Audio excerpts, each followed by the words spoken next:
Hello, hello, you most beautiful stars, you gorgeous beings of love and light, you shiny ones. Hello, hello. I am Courtney, Stars of the Morning Light, um, the host Stars of the Morning Light, I should say. This is not the normal hour for Edgar Cayce Life Skill Studies, but I am realizing that I am just going to do it whenever I get to it on a Wednesday. So you are now entering into Edgar Cayce Life Skill Studies.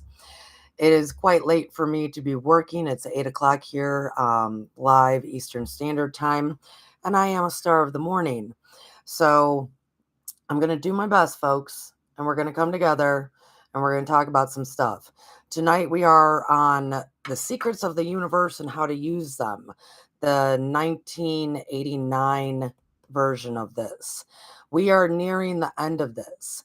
And months ago, I had put out there in a poll out of all the Cayce material I have, which I even have collected more since, um, where would people like to go? And everybody wanted to go into the reincarnation material. So that's where we're going to be headed. In this work, I do an episode about his biography where I go much more in depth and or one of the books. Um, Welcome everybody into the chat. I will tell you, I most likely am not going to be able to say hello to everyone as I normally would or answer questions. The reason why is because the day I ended up taking 2 Benadryl thinking that that was going to help with allergies.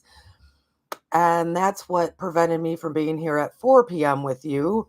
It knocked me out so hard. I was fast asleep and still kind of not with it, folks. So I'm going to focus on what I'm doing. Welcome everybody into the chat. I hope you have a lovely time. Talk amongst each other. I started this Edgar Cayce.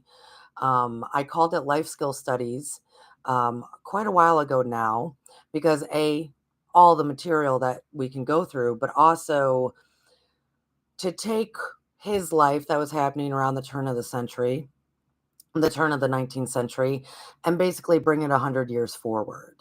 And we can use so much of his life, his bio, and all of the material to start asking ourselves questions and looking at things and feeling out what resonates with us and a different kind of perspective. I am an Akashic Records messenger. I normally just say the Akashic. I don't really put the records attached to it, but que sera, sera, to each their own. We are in the Secrets of the Universe, and the chapter that we are starting tonight, and actually probably going to get all the way through, is the Secrets of Prophecy. This material in particular, um, it had to been very daunting for the writer. It had to have been. Essentially, what they did back in 1989, she probably actually started it in like 1986 trying to work on this. It was published in 89. Was to take all of Cayce's readings and try to create some kind of explanation to certain topics, the secrets of the universe. Um, if you guys don't know, and I don't have it in front of me, with a lot of Cayce's material, there's companion books to it that you can cross reference what the reading actually was. Yet and still, I cannot imagine the daunting project this was, especially for someone who might not be gifted in the Akashic or even understand all of the ins and outs of what Cayce would be trying to describe. Cayce later in life, it wasn't just medical readings that he was doing. People were asking questions about all sorts of things like reincarnation, aliens, Atlantis, secrets of the universe. So tonight we are getting into, and I'm saying hello to everyone in the chat. Good to see you. We are on chapter 17, Secrets of Prophecy. What I will do is I'll read some of it and discuss some of it and thumb through some of it, um, and bring us up to date, and also break down what I know she was trying to break down. I don't even know if this author is still alive. You know, she was definitely in her mature years, let's say, in 1989. This would have been a lot to try to take on. So, Secrets of Prophecy, chapter 17. She first starts talking about in today's world, so 30 years ago, um, the amount of quote unquote prophets out there was becoming alarming. And any of you that were alive at that time, we remember the infomercials. We remember to call Cleo, right? We remember these things. Um, and it's never really stopped. I mean, it's always kind of been there, even at the turn of the century when spiritualism was in full effect. Um, Everybody was seeking out different tarot readers, psychic readers, what have you, to connect with their dead loved ones, mediumship. I mean, think of all the stuff that we know of that time period in history that never really went away.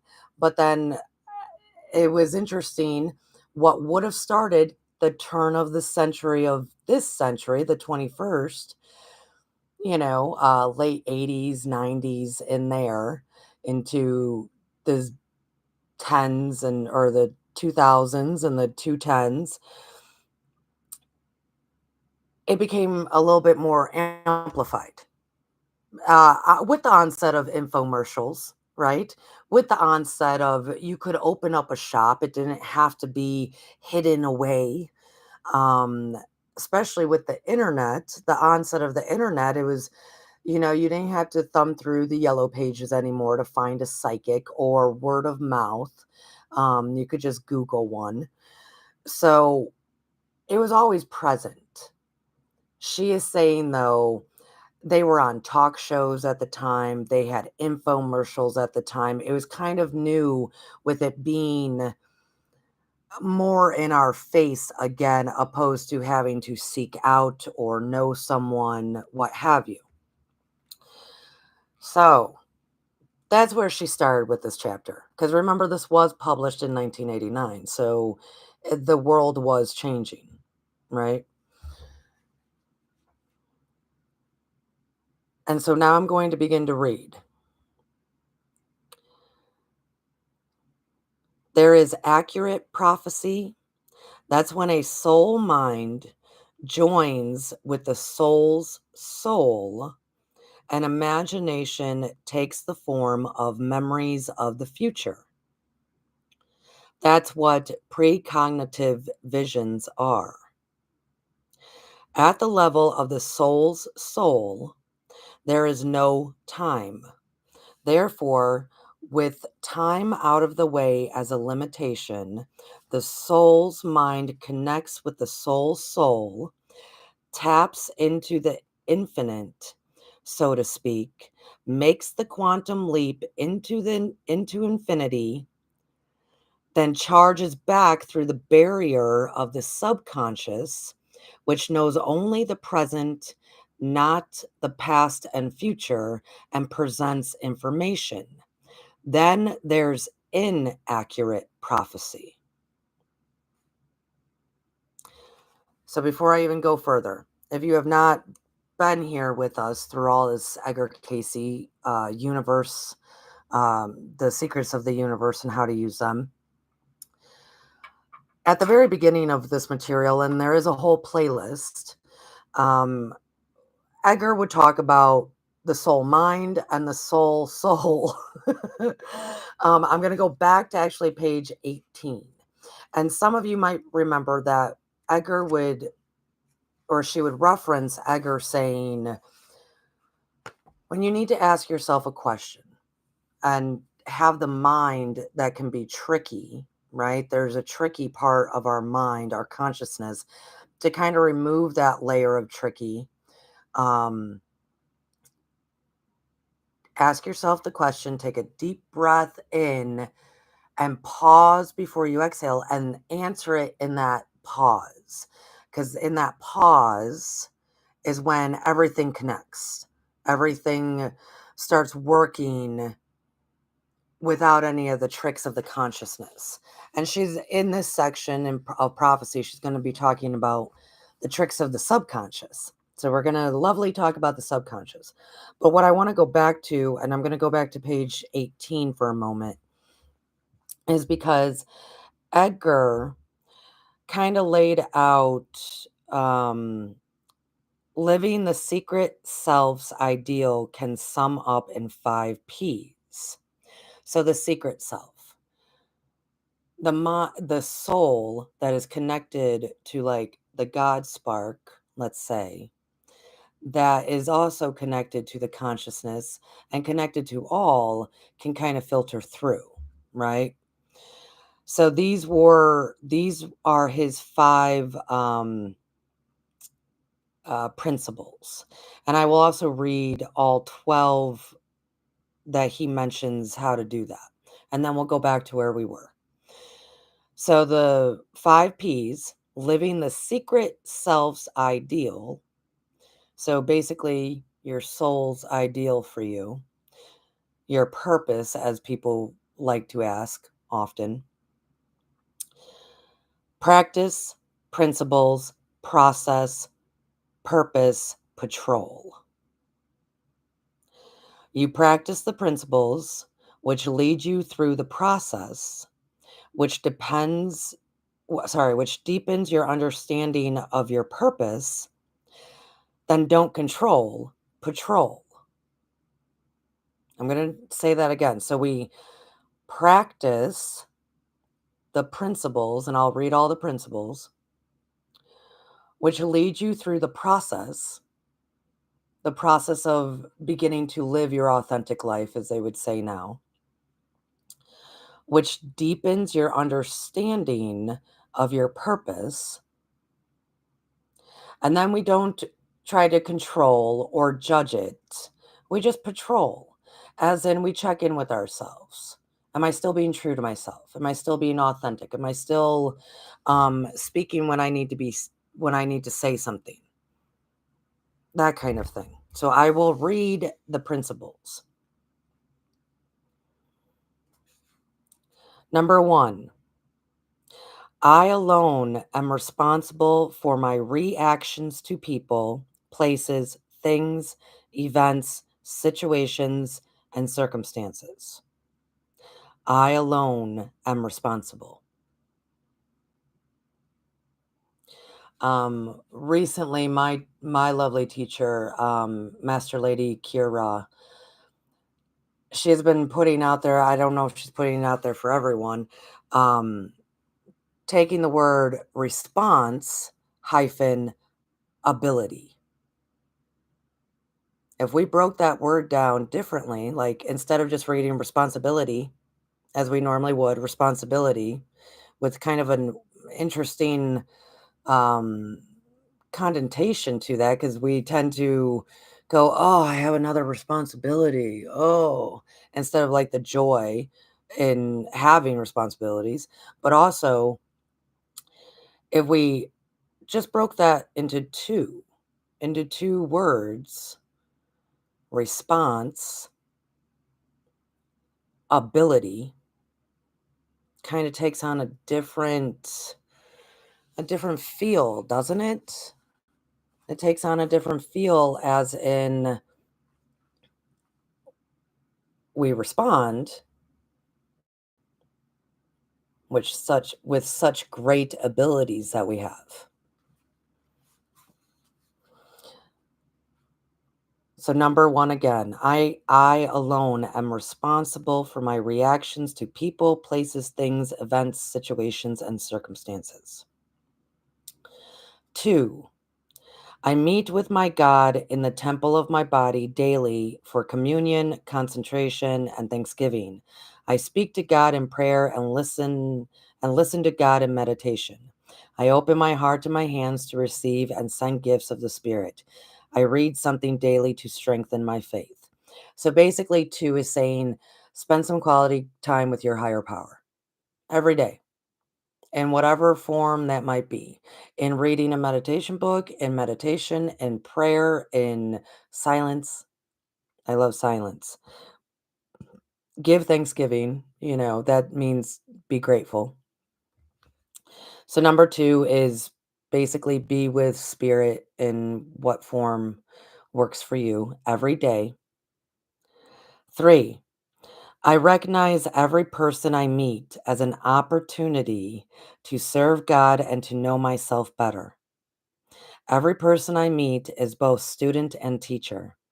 I acknowledge their divinity as well as my own. The ground on which we both stand is holy.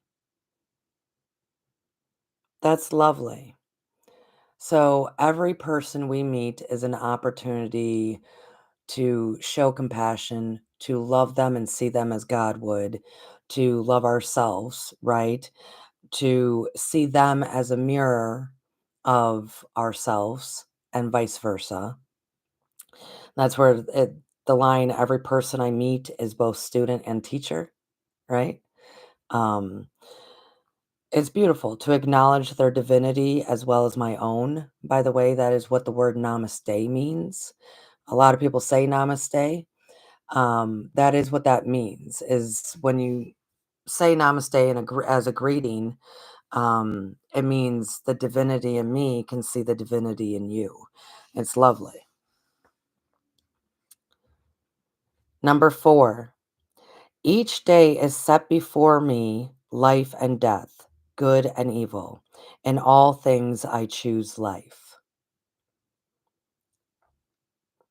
In prior episodes, I would extensively go into this one. I won't now. Choose life. Choose life. Do in joy. Do in joy. Choosing life.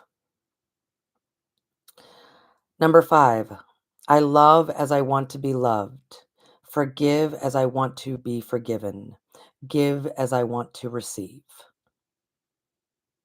Well, that one's pretty easy. Six, I obey universal laws as I understand them, in recognition that as I use what I have, more will be given. There's a big part in a previous episode about this, as in the universal laws, as in how you understand them today. And then you will receive more knowledge, right? As you work within those laws. Seven, I remain open to a deeper understanding of my purpose. So remember, practice the principles which lead you through the process, which deepens your understanding of your purpose, your authenticity. Seven, I remain open to a deeper understanding of my purpose. I love how it is written as remain open to just understanding. Eight, my words and actions agree with my purpose as I understand it.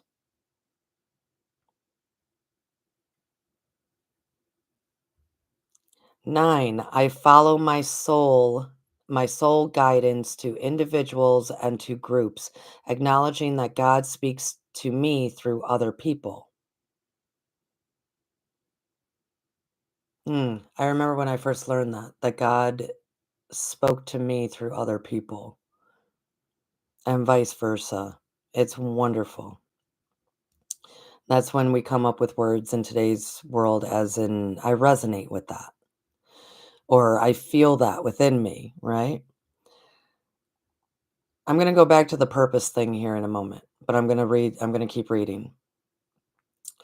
10. I claim my inheritance of will, faith, and freedom and spend it on lights for the path of another, acknowledging bountiful abundance that multiplies in all matters. Hmm. This is actually my favorite, of course, because you are all beautiful stars. I claim my inheritance, your birthright of will, faith, and freedom, and spend it on lights for the path of another, acknowledging bountiful abundance that multiplies in all matters. Hmm. 11. I get out of my secret self's way and allow my soul to express what my mind has built in daily living and in dreams, which I record. I patrol myself, but no one else, admit my errors to myself and others, and make corrections with God's help. I really like the word patrol because patrol takes out the judgment. I mean, we're human, so we're all gonna mess up. We're all gonna do things, say things, especially in a moment of intensity or a moment of confusion. Um, so when we're patrolling instead of controlling or any form of judgment of self, we can then say we're sorry. We can then do better. We can oftentimes control then puts even more barriers on things. It's just taking that stock, every day or quarterly or monthly, however you need to take stock.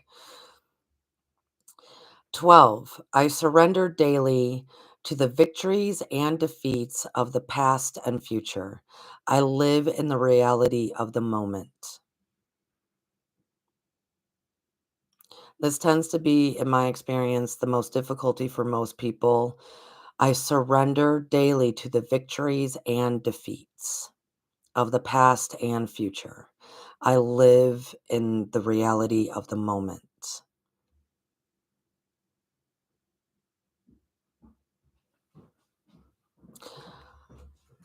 As far as number 8 goes, ag- my words and actions agree with my purpose as I understand it. I do want to say that everyone's purpose, regardless of the words and actions that are attached to it or the grand design people think that there is for their individual lives, um, regardless of that, everyone's purpose is to love. Everyone's purpose. Everyone's purpose is to love. For all humans to learn love. That is everyone's purpose. So, with number 8, do my words and actions agree with my purpose? So, you can make it very easy, as in, do my words and actions agree with love? Very easy. Because we tend to run that mind, that wheel, right? The hamster wheel about what our purpose is and lose the love during which. So I'm going back now to chapter 17. She was saying about the subconscious. So I will go back to read when it ends with, then there's inaccurate prophecy. So she was talking about how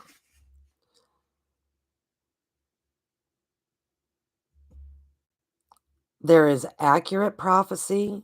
That's when the soul mind joins with the soul, and imagination takes the form of memories of the future. That's what precognitive visions are. At the level of the soul, there is no time.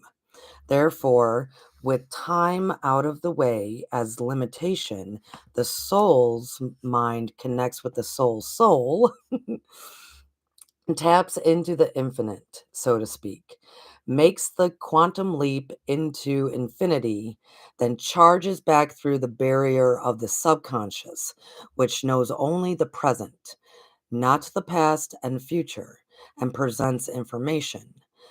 Then there's inaccurate prophecy. If the barrier of the subconscious is not cleared completely, the visions get muggled and become blurred and or inaccurate. I'm going I'm going to keep going. She then Edgar actually talked about this. So, with an Akashic records reading, it's not the same as tarot. And I'm not the tarot is fine. It's beautiful. I can read tarot. It's great. I got my first tarot deck when I was 8 years old for a Christmas gift from my father. I mean, I know tarot and it's great. Um the Akashic records is a bit different. Um you do have to ask questions. So if I was doing a reading for you, before we even got together, I would tell you that. I would say have some questions ready before the reading. Questions that pertain to your life's story or your life's journey or your soul's journey, right? About you. Because I can't go into, I can't even go into your spouse's or your partner's or your mother's story and get a lot of details there because that's all based on permission from that particular soul. So it has to pertain to you. Now you can ask, certain questions about your relationships, but it will always be through the lens, through the information that pertains to your life's soul's journey, right? With the Akashic, it does work via questions. The reason why is because the Akashic could answer anything and everything, right? And oftentimes when a person doesn't have questions, well then I present the question to the person, to the client and to the Akashic, is this okay? The first question then can end up being, what does this person need to know right now? Like in this moment. And then that usually can open up some other stuff. But it is best to ask questions. We are going to get into this because, as they just said, the subconscious mind, so this goes for tarot readers, other prophets, psychics, just who we would refer to as psychics. Um, the subconscious mind and even the conscious mind, the ego that is attached to things, can create confusion or blurred visions or blurred responses and answers. We're going to look at what Edgar said, and then I'll go into it a little bit more as to why. Even Cayce had his problems. When he gave a reading, a director asked questions Cayce would answer. Cayce said if the mind of the person directing a reading was wishy-washy, willy-nilly, the same could be expected of the information derived. He said the subconscious mind reflects distorted images in the same way a mirror may be waved or blend to reflect in an obtuse manner. He said the suggestion itself may bend the reflection of that given. The image itself is what is reflected and not of some other. During a reading, Cayce experienced an unpleasant, extraordinarily physical reaction. That was in quotations. Extraordinary physical reaction. Caused, he said, by the seeking of irrelevant questions. Later, he said each one present during a reading should seek the protection of the Christ consciousness, that each should lay down aside the conscious self and enter in communication with the highest that may be attained in self. And those who cannot conform should not be present. So, this in today's world is when you might be listening to a reader or getting a reading yourself of any various sorts, and they start with some kind of speech as to may this reading be for this person's highest good.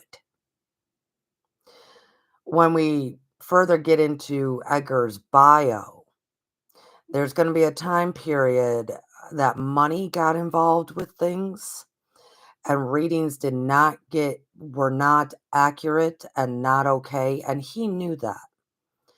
That will be for when we're doing his biography, but it is because of this stuff. It is because who is asking the questions and how are they being asked, and what is the motive? The Akashic will know the motives. The Akashic will also know if that person is open to receiving the information or not. The Aka- so let me explain this before we even get into the subconscious, right? Um,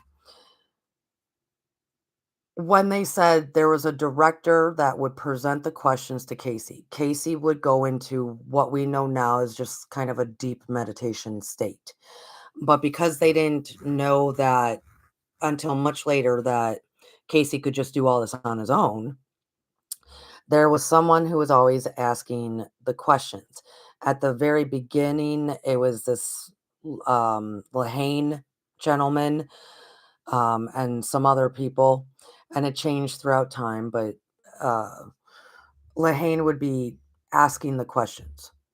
And remember, for a good portion of the beginning of him doing all these readings, it was just medical stuff. People would send letters, and Casey would answer, and then somebody would record it and then send the letter back to the person. Um, but it was still someone else asking the questions. When I do a reading today, I am that middleman. Not only am I the messenger for the Akashic, I also, and I tell this to people if that's how it goes, oftentimes people, it's difficult for them to put into words what they're actually seeking. This is why Casey said if they're wishy washy or willy nilly, if they are the seeking of irrelevant questions. And what that means is, let's say I'm on the phone with someone and they go, well, I really want to know this. And then they kind of run through this long explanation. It's more of an explanation. And then usually I go, that wasn't really a question. I go, I know, but that's my job. I take in what the person is saying at the time and go, okay, I believe you are seeking this, or I believe you want to ask this. Am I correct in that? And usually it is that I'm correct because I'm listening and taking in, and I'm also connected to the Akashic at the same time. But the question does need to be clear. The question does need to be kind of direct. The question does need to be more simple than the dialogue of explanation of the feelings and the actions and the emotions and based around this question that they're trying to form. And when I say we have to check our motives, is because oftentimes people will try to present questions to try to get an answer that they're seeking that is not for a whole different reason. Um, like I often get questions of like, when am I gonna win the lottery? And I don't mean just like a few $1,000. Like, when am I gonna if I am I gonna win, big time millions of dollars? That's not really the question they're seeking or the answers they're seeking. They're looking for how can I get out of whatever situation I'm in? That's what they're seeking. But they present it as in, when is the lottery gonna hit, right? When am I gonna hit that? Opposed to what are the action steps or what do I need to let go of or what do I need to do to start changing these patterns in my life and start changing the circumstances. So, in itself, the question of when am I going to win the lottery, which I can guarantee you I have yet to do a reading that anyone's going to win that millions of dollars. Um Instead of looking at that, they want to kind of go about it in a roundabout way and asking how do I change this, right? Or different kind of motives. I have a lot of people that will ask about relationships of the past, when really their motive is not so much the relationship of the past, it's I'm lonely now. But we don't want to recognize that. So oftentimes I have to, it's part of my job. I do it as a service for everyone. I take what the people say and I get to that root before I even present the question to the Akashic. I have to get to that root of what is actually needed and what they're really looking for. And I have to do it pretty gently um, in order to present the right question to the Akashic in order to be of maximum service to this person. And also, like I said, oftentimes people might get readings that the information given is not the information they wanted. And I can never change that. It might be people that say, they'll ask about a relationship. Should I stay or should I go? They might not like the answer in the moment.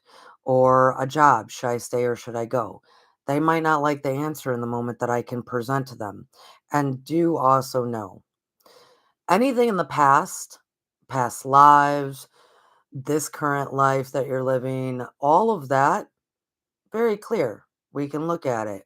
When you receive an Akashic records reading, and it is a question for the potentiality of the future of your story, your life. It can only be based on your current energies. So, once again, when we went back to those principles and it said will, faith, and freedom, right? Will, faith, and freedom. The human free will absolutely, is hands down one of the most powerful forces of energy, really, in this entire system, this entire universal system. The human free will is amazing.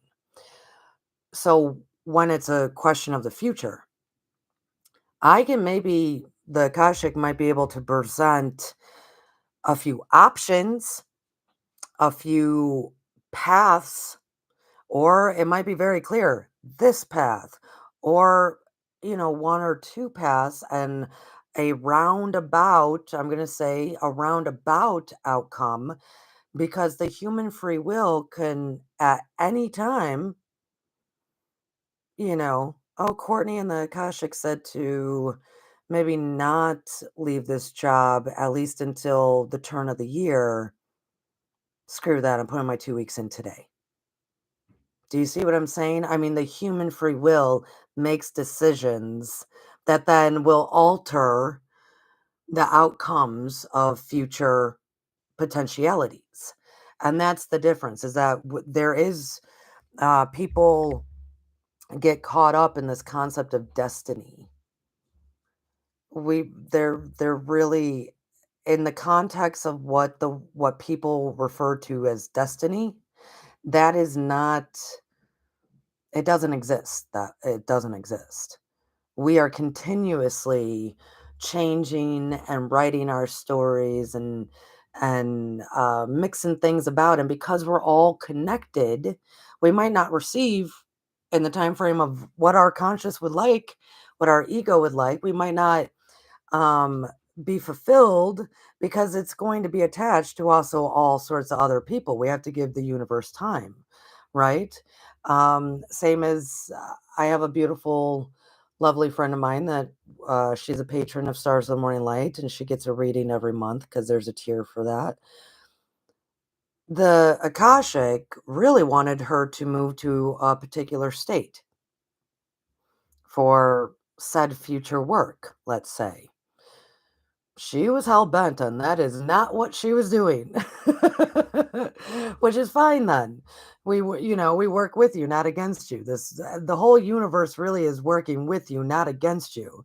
It's the human free will that's demonstrated that doesn't realize that demonstration and manifestations are all are the same thing. So the universe is trying to work with you. So she was hell bent on, nope, I ain't never living there. I am not living there. Okay. Okay. Well, now we need the time then to what is better then? If this is not what you want to do, well, then what's the best substitute for your story? What's the best outcome? What's the best resolve here for you to still fulfill your goals, fulfill your service to others, that sort of thing.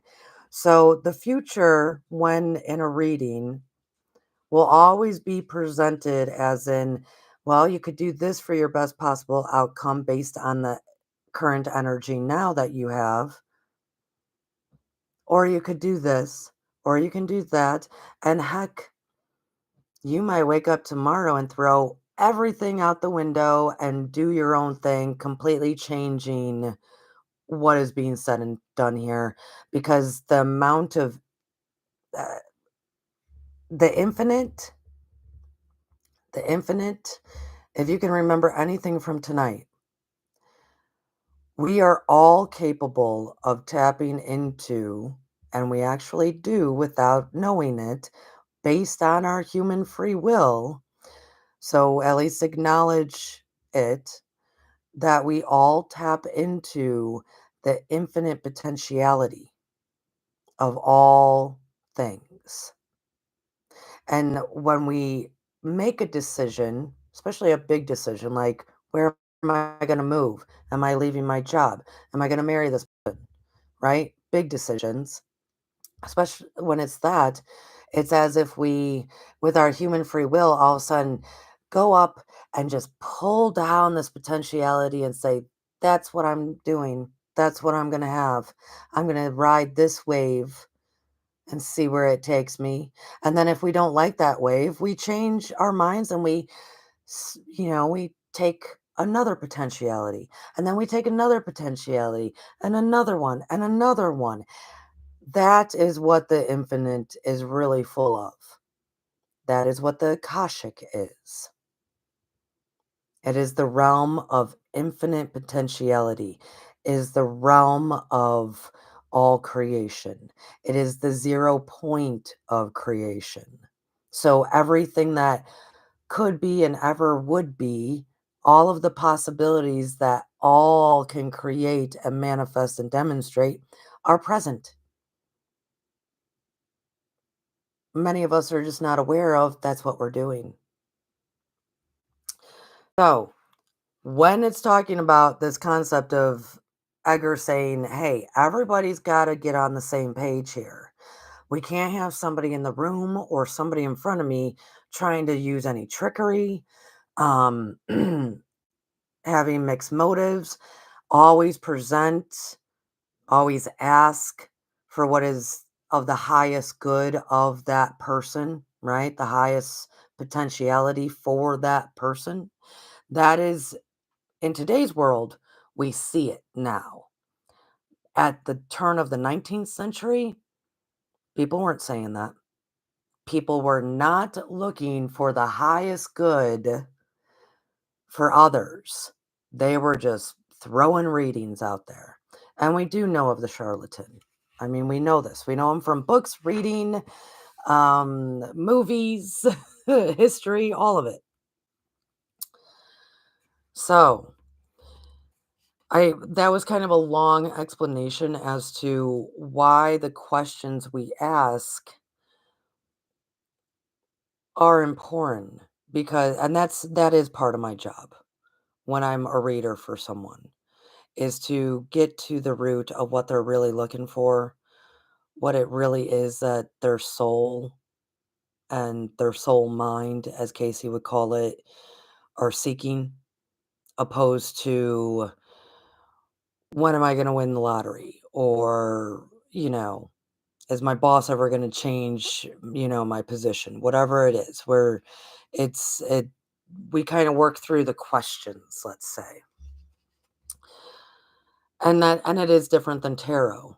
The reason why there has to be questions is because, well, my goodness, where would we start? You just learned that it is the center of all creation, the 0 point of creation, the infinite potentiality of all people, places, things, the cosmos, and all of your lives.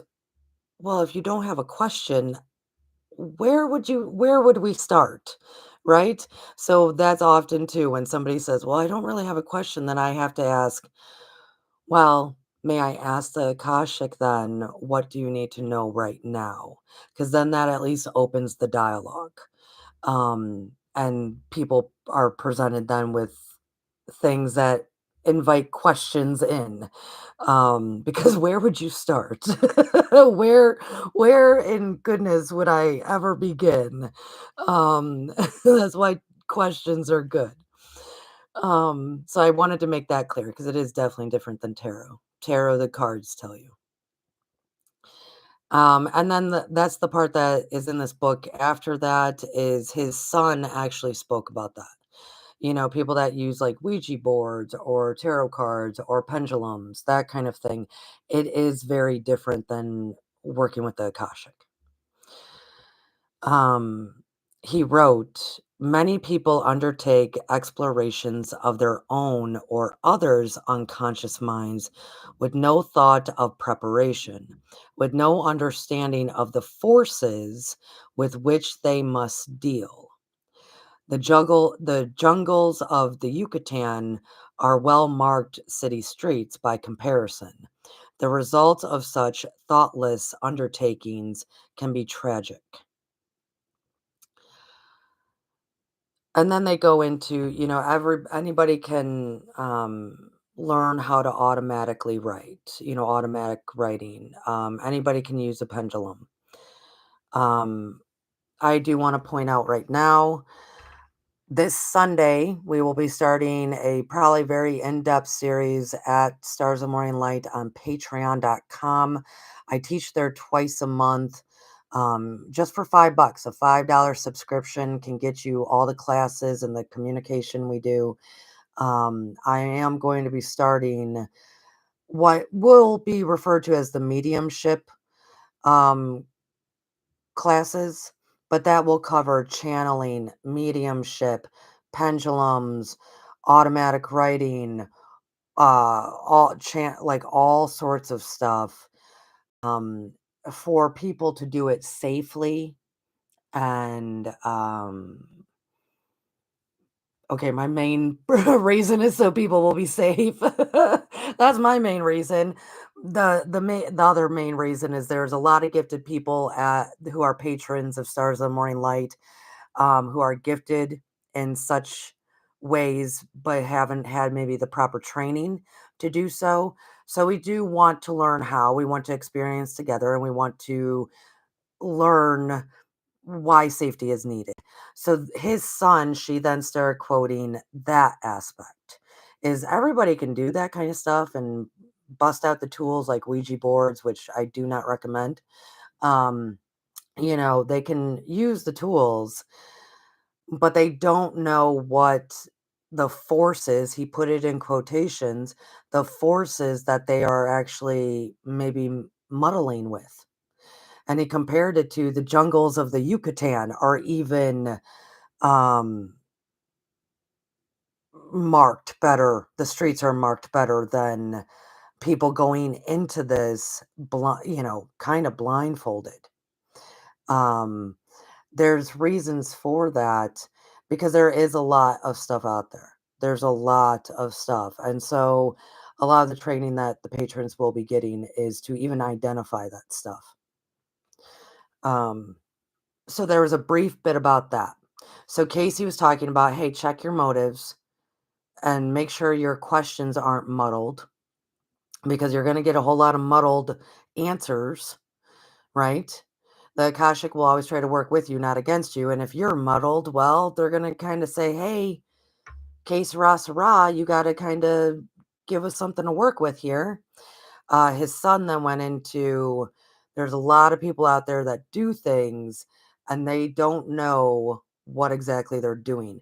The reason that was brought into this particular chapter 17, The Secrets of Prophecy, is because those who send messages, those who are considered to give prophetic messages, there has to be an element of discernment, first of all, which this will go into, but also people only know what they know until they know differently.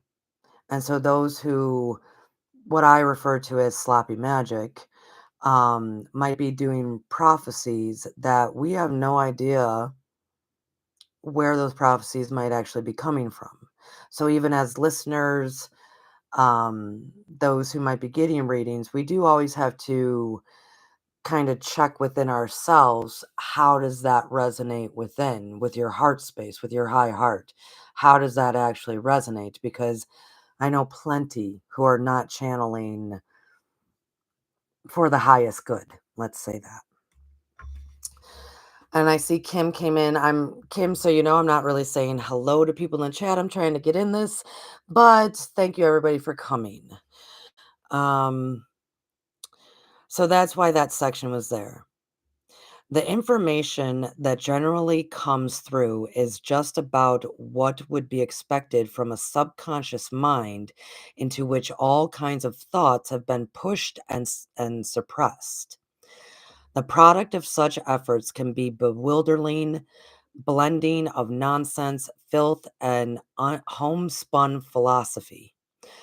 Fortunately, in the most instances, the result is weariness and impatience, and the discovery that the unconscious layer available through such techniques is of little help and frequently exceedingly dull. The subconscious is quite willing to fool the conscious in order to gain authority and recognition. So, we are going to talk about the subconscious. That's what we're going to talk about right now, folks. She goes into talking about how the subconscious is like a garbage dump of the mind. I have talked extensively here at Stars of the Morning Light about the subconscious.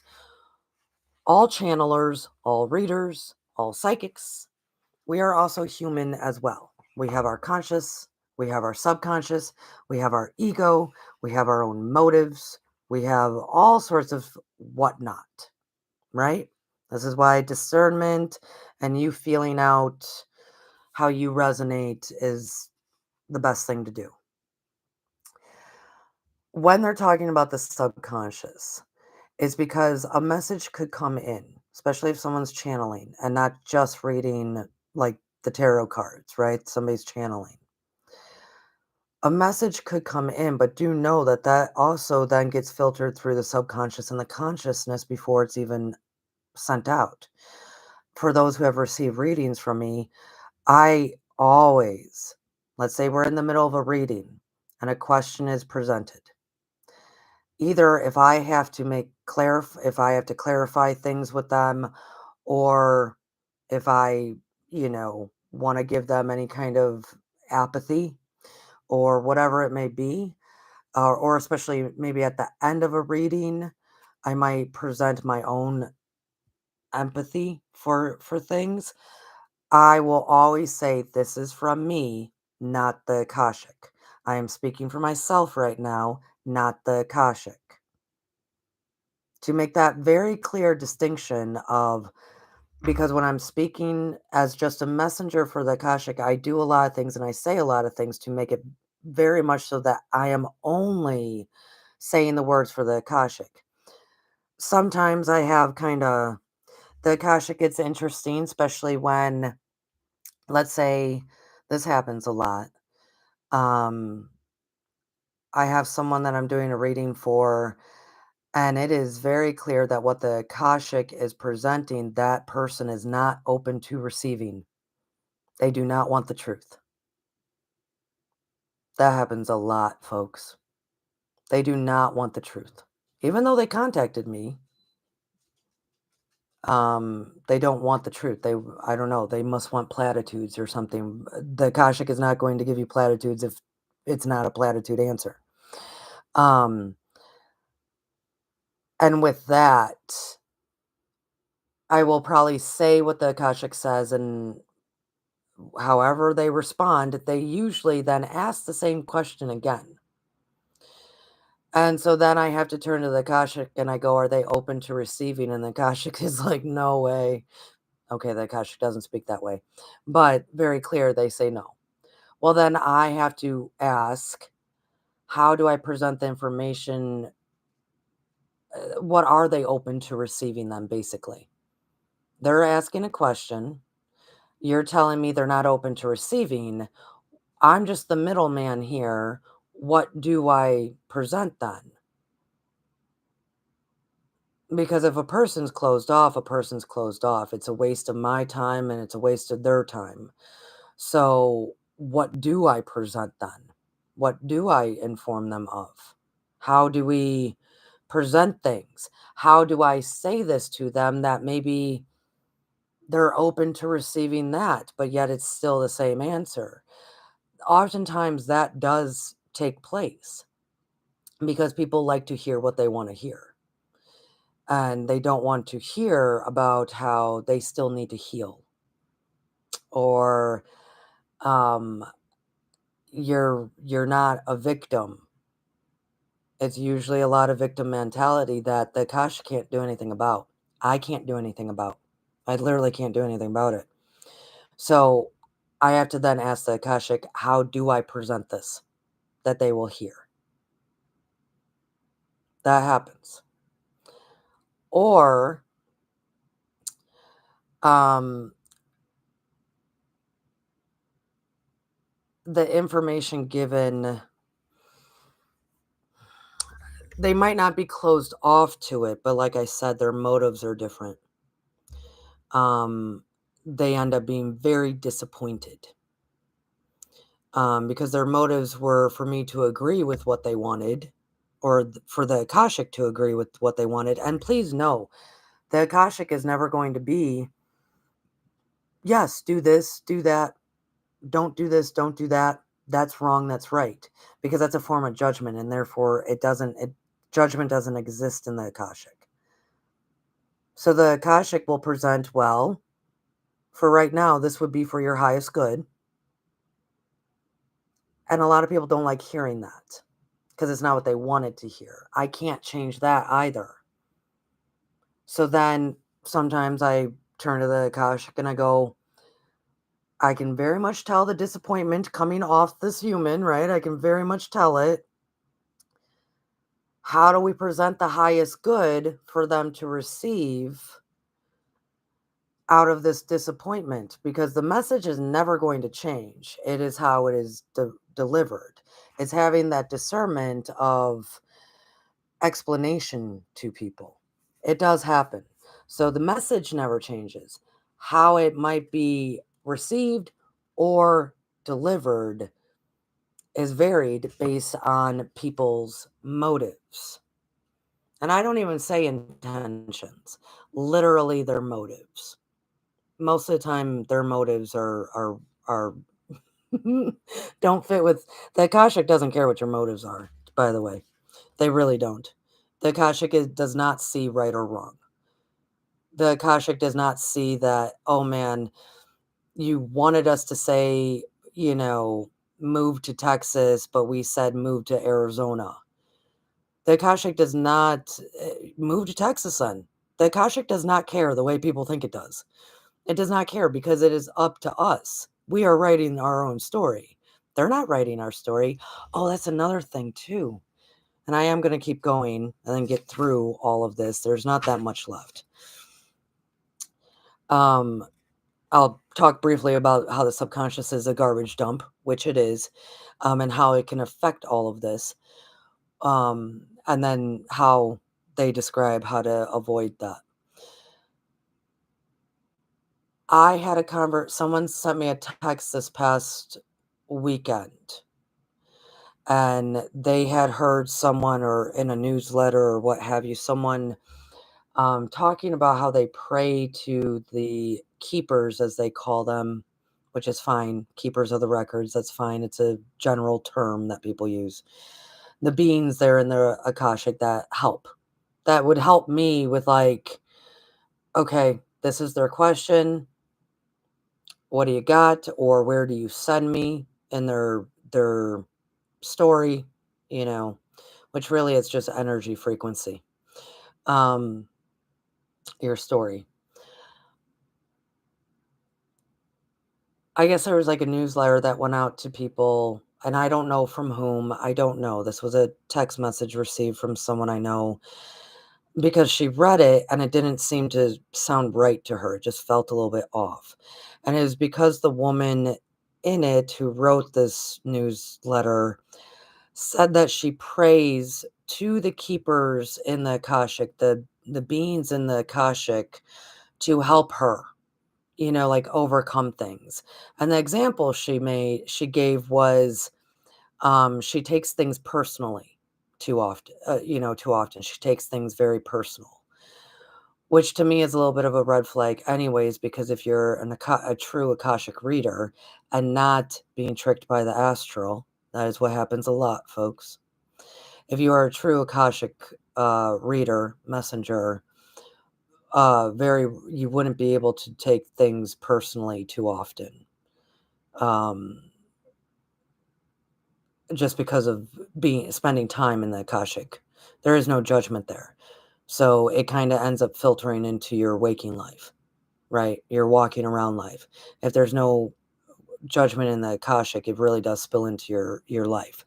And judgment, self-judgment, and fear of judgment of others is what creates taking things too personally. So that was kind of a red flag for me in the first place, when I saw this and they were asking me about it, as an Akashic reader. Now, if it was just a standard person or even a psychic, I'd be like, cool, whatever. Very different when you're apparently, quote unquote, communicating with the Akashic. The other red flag was the concept of praying to the keepers, praying to the beings in the Akashic. Once again, keepers of the records is a very general term that a lot of people use. Beings of the Akashic. I don't even know why you would do that. I have no idea why somebody would pray to them and ask them to help. You can ask the question as to how. You can ask the question as to why. You can ask the question as to what are the tools I need. You can ask them the question as to what kind of time frame, like that kind of stuff. I've never in my life heard someone pray to them because, unfortunately, and I hope this doesn't break anyone's heart, they don't care like we do. They don't see it like we do.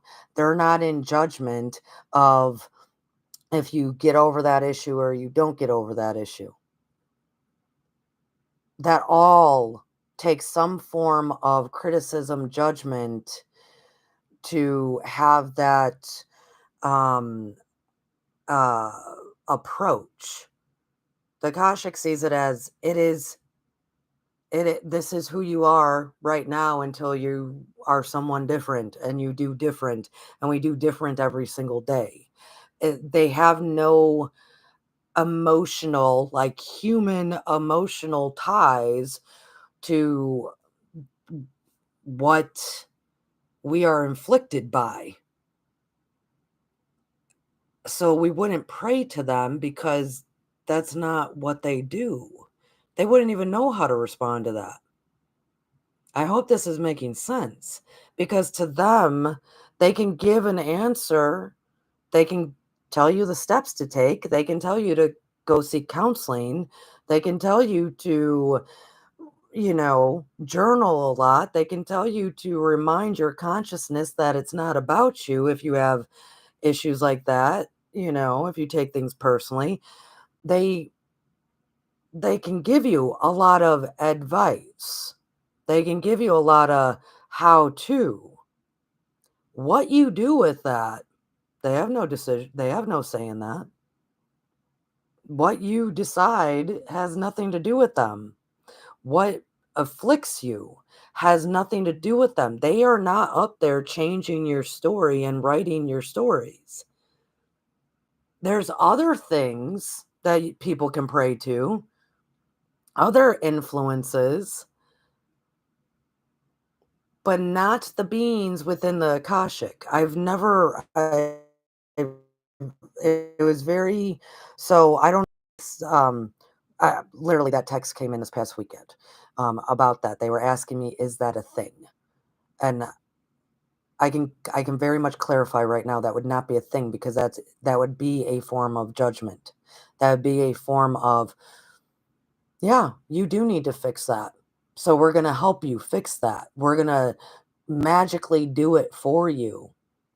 The beings in the Akashic will not magically do anything for you, ever. They might, the universe does, gods, goddesses, higher power, Father, Mother, Christ, Buddha, whomever, they can do things for you. That's who you pray to. The Akashic would not even think to do so because that's not their job. The beings in the Akashic. So they are just watching over things. And to help people like myself. They do not help write stories in any way in any such ways. In any such ways, they do not. They are very hands off in that way. So I wanted to make that very clear as well. They're not beings that we would pray to. When there's tons of stuff you can pray to. Tons of stuff.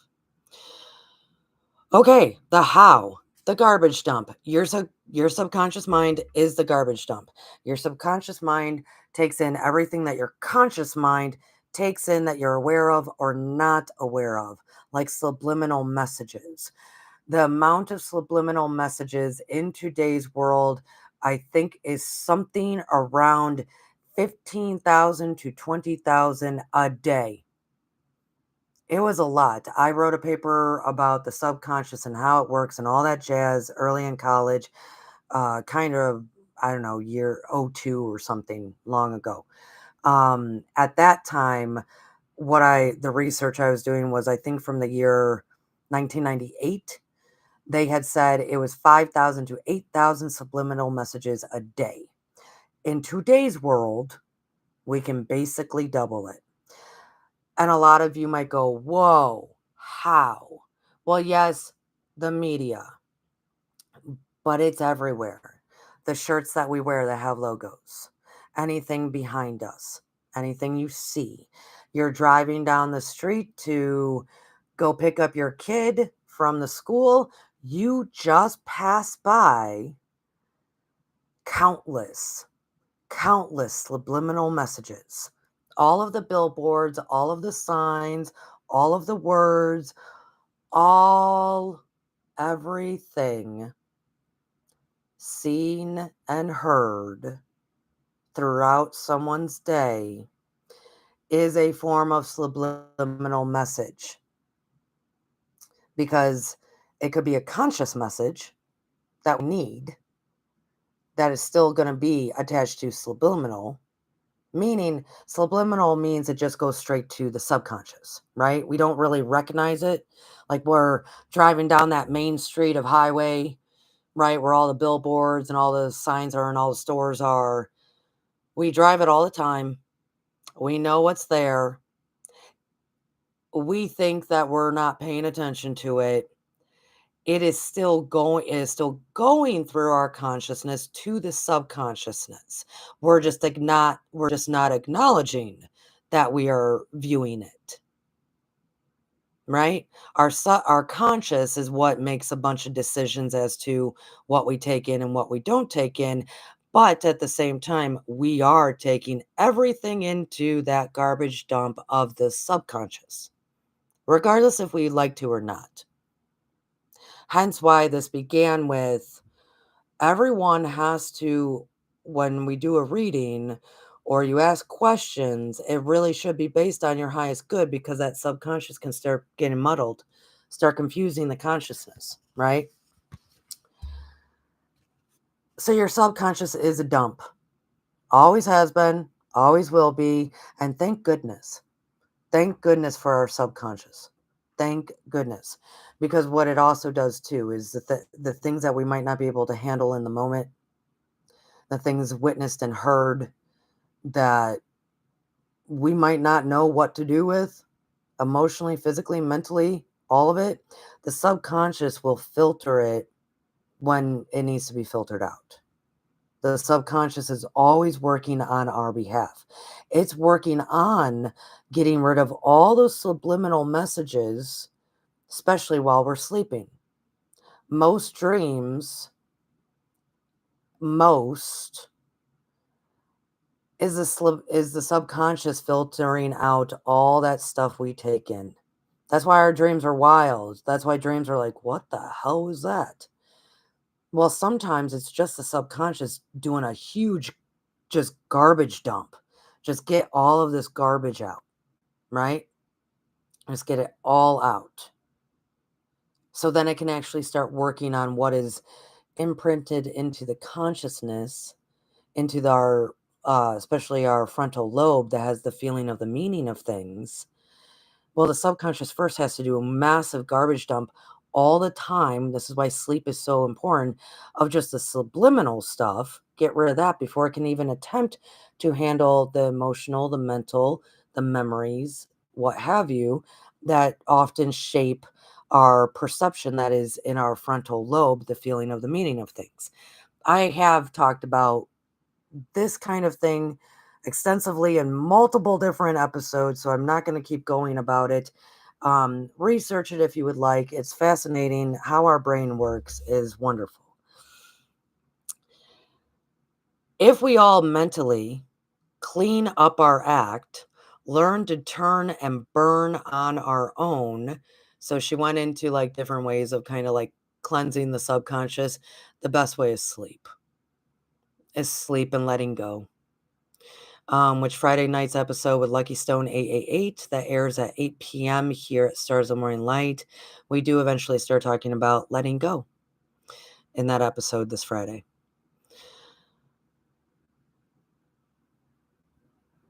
We will all be prophets and enter community of professionals will be an entire community of professionals will be out of work. You know, the so-called psychiatrists and counselors and psychics. If we can all just clear out our subconscious, right?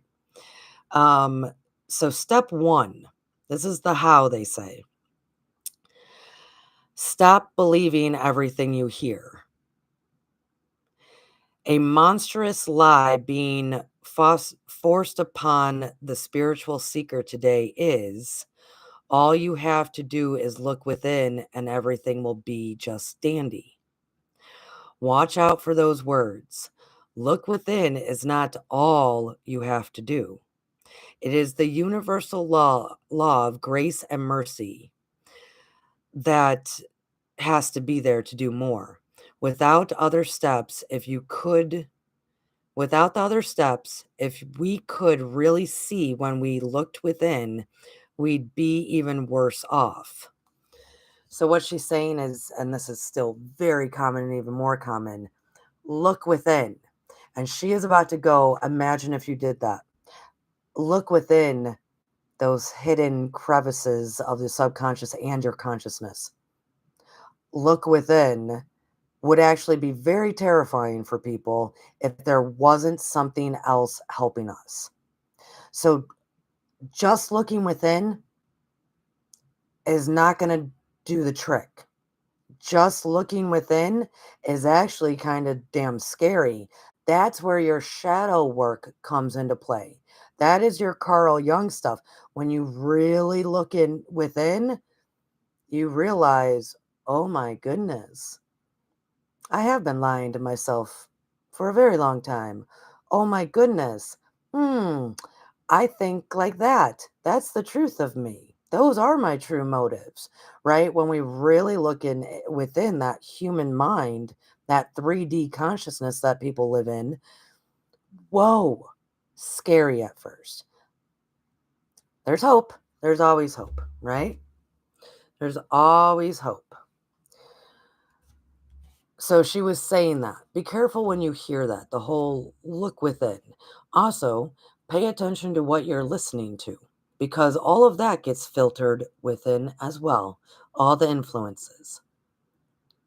Beware too of people pushing books in. They say in a flash of insight. This is a big one. There's a lot of books. Some books that are written that are channeled are actually really good. And then there are ones that there's whole programs, there's whole course studies. There's a lot of stuff out there that supposedly came from a channeling. That is a bit more, let's say, manipulative and controlled base. So always know what your heart, your inner vibration feels like, so you can then compare and contrast by what you hear, see. Okay, so that's what we're doing. We're going to rely on some kind of higher power outside of ourselves to help us when we go inward. We don't go inward alone. That's the best way I can put it, because she said a lot of words.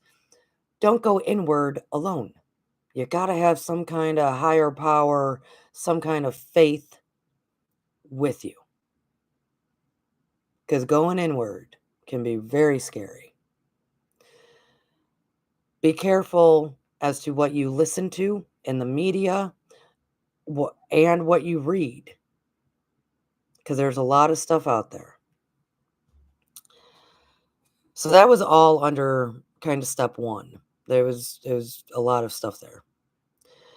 Step 2, start believing some of the things you hear. Which, doesn't that sound like a contradiction? She just said stop here, believing everything you hear. This is the other turn. The universal law of truth is at work in the earth, revealing your own glorious, wondrous, perfect majesty. Yes, you can prophesize. All the answers are within. Yes, look within, but not only at images coming from the subconscious, or you'll miss the best of you. You listen. Please listen, but for silence, not voices. Hmm. Hmm. Sorry, my favorite thing is silence.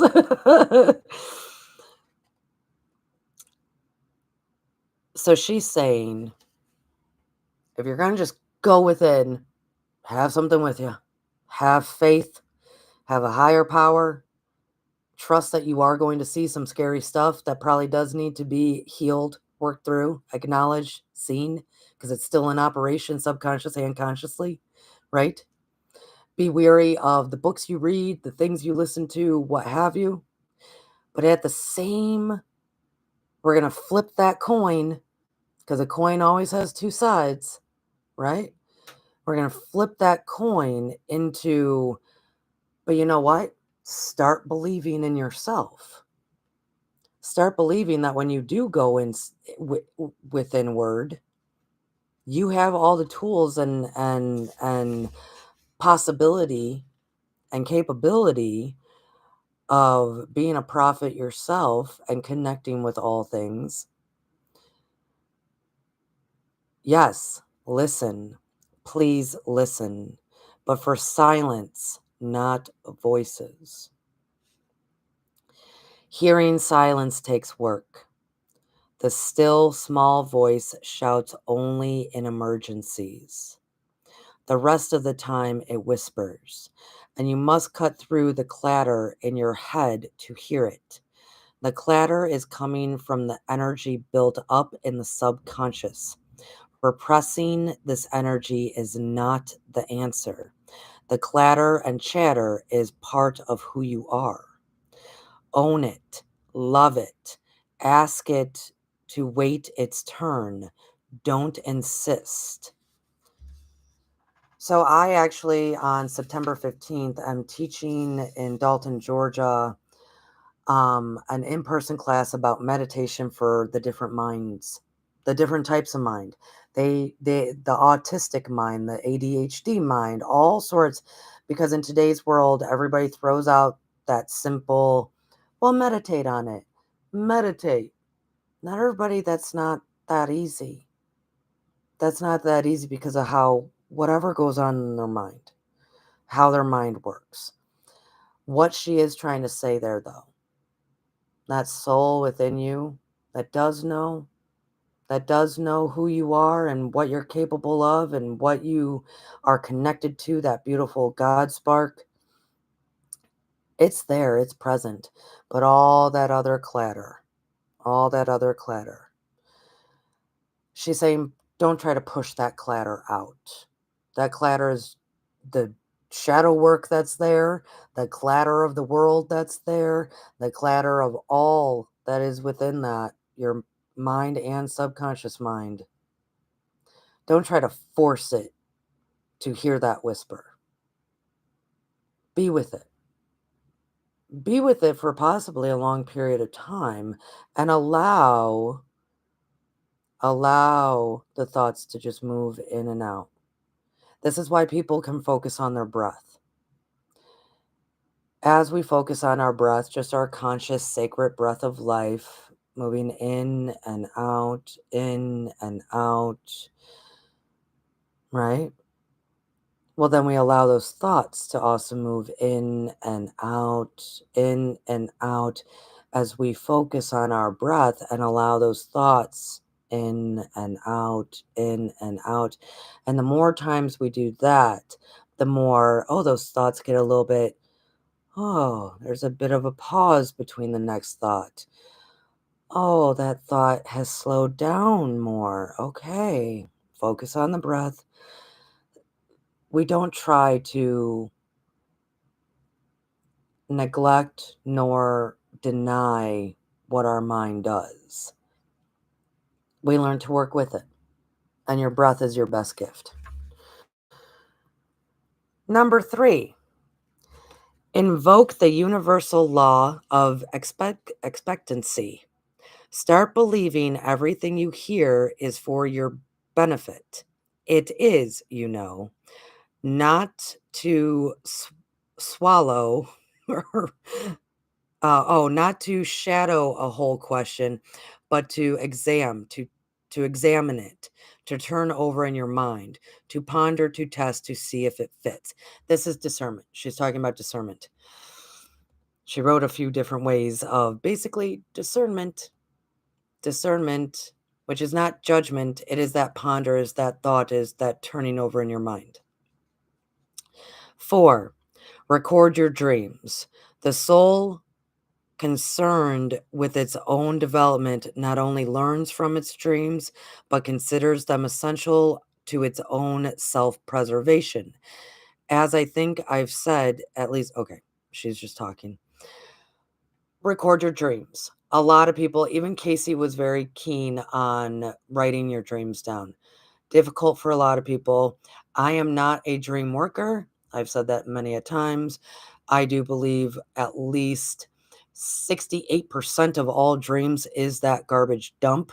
So I don't think we necessarily have to record them. But we all, when we do wake up and there's a dream that doesn't really leave, or we wake up and we feel, oh, that dream was different. That was different. Well, then those ones record.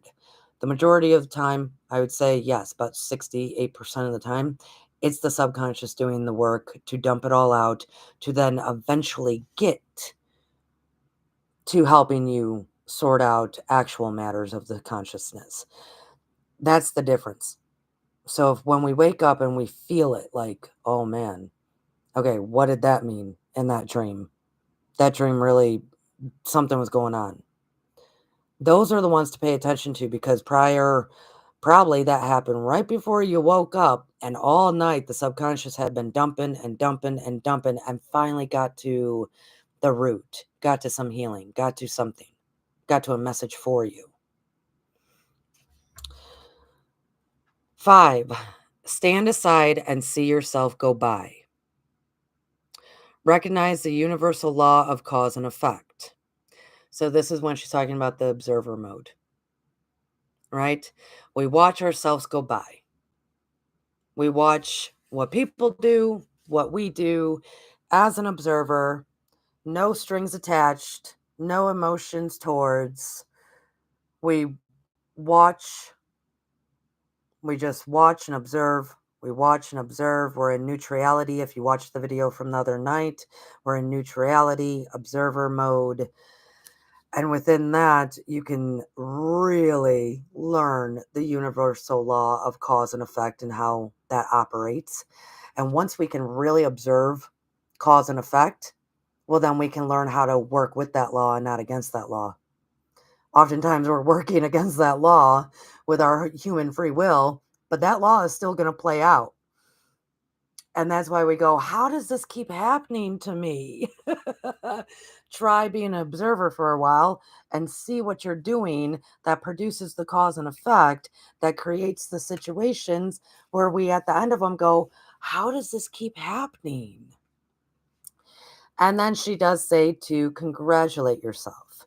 So if you can quiet the mind a bit, get to that whisper within, don't judge yourself through any of that process. Acknowledge that if you are trying to communicate with something, if it's a Ouija board, a pendulum, whatever it may be, have clear motives, intentions for the highest good, always at the highest good. So it doesn't get all muggity muck.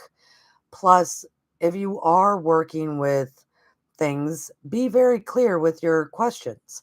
On top of, you can all do this, and you can definitely learn how at Stars of the Morning Light on Patreon, starting this Sunday.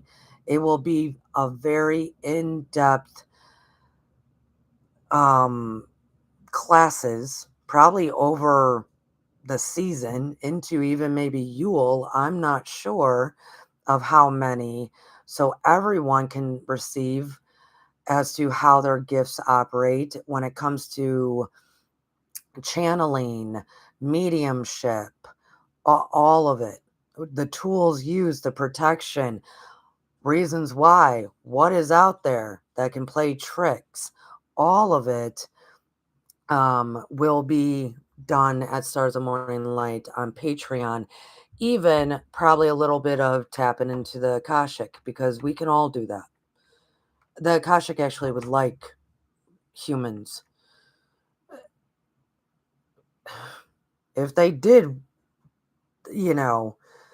ever want something for humans, for that particular human, and to be able to better their life, it would be that. They would love for all humans to understand that they too can access things like the Akashic. So then they can ask their own personal questions and then go and live their own personal answers, right? And opposed to seeking someone like myself. So the Akashic would rather everyone be able to do my job, which honestly, I would rather everybody be able to do my job. I'd find a different job, right? I would give anything for all humans to start accessing the Akashic for themselves. The world would be very different. Um, so yeah, I'd give up my job in a heartbeat if all humans did that. So we will probably even be investigating that and learning about it at Stars of Morning Light on Patreon, coming in the next few months. $5 gets 2 classes, and they're much more in depth than you'll ever receive here on YouTube. I see that Jackie J came in. Thank you for listening. Everybody that came in, thank you, thank you. And yes, this was a random Edgar Cayce life skills study. I've decided, I have no idea when it's going to happen, but it will happen on Wednesdays. I will be live again on Friday morning at 11 a.m. We are going to be talking being. Be. The word be. Be. As in you are a being, right? We are beings. Everything is some form of being. I can't wait. It's going to be fun. It's going to be so much fun. I can't wait. I'm so excited. So until Friday morning or we come together for Edgar Cayce again, I do hope to get back into his bio because I appreciate doing his bio. It's a lot of fun. All right, everyone. Have a great night. Cheers.